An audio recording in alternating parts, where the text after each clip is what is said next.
L'homme ne vivra pas de pain seulement, mais de toute parole qui sort de la bouche de Dieu.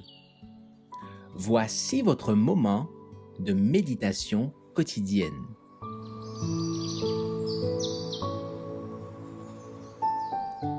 Maranatha.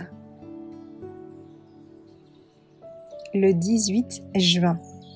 La sagesse nécessaire aux observateurs du sabbat. Voici, je vous envoie comme des brebis au milieu des loups. Soyez donc prudents comme les serpents et simples comme les colombes. Matthieu 10, verset 16. Quand la manière d'agir des personnes n'entre pas en conflit avec la loi de Dieu, vous pouvez vous conformer avec elle. Si les ouvriers cessent de le faire, non seulement ils entraveront leurs propres tâches, mais ils placeront des obstacles sur le sentier de ceux pour lesquels ils travaillent et empêcheront d'accepter la vérité. Le dimanche est la meilleure opportunité pour ceux qui ont un esprit missionnaire de créer des écoles du dimanche et de présenter aux gens, de la manière la plus simple possible, l'amour de Jésus pour les pécheurs et leur enseigner les Écritures. Actuellement, l'observation du dimanche n'est pas le test. Le temps viendra quand les hommes n'auront plus le droit de travailler le dimanche, mais aussi on les obligera à travailler le sabbat et à appuyer l'observation du dimanche ou perdre leur liberté et leur vie. Mais ce temps n'est pas encore arrivé, car la vérité doit être présentée plus pleinement. La lumière que j'ai reçue est que les serviteurs de Dieu devraient travailler tranquillement pour prêcher les grandes et précieuses vérités de la Bible, Christ et Christ crucifié, son amour et son sacrifice infini, en montrant que Christ mourut parce que la loi de Dieu est immuable, invariable et éternelle.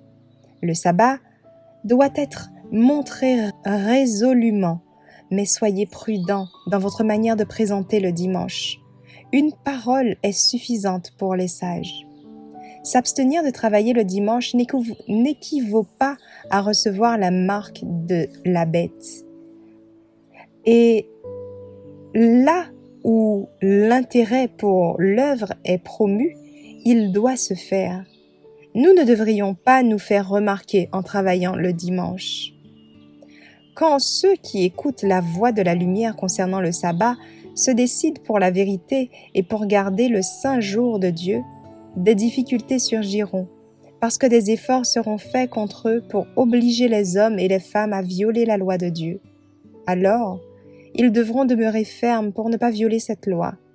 Et si l'opposition et la persécution continuent d'une manière décidée, ils écouteront les paroles de Christ. Quand on vous persécutera dans une ville, fuyez dans une autre.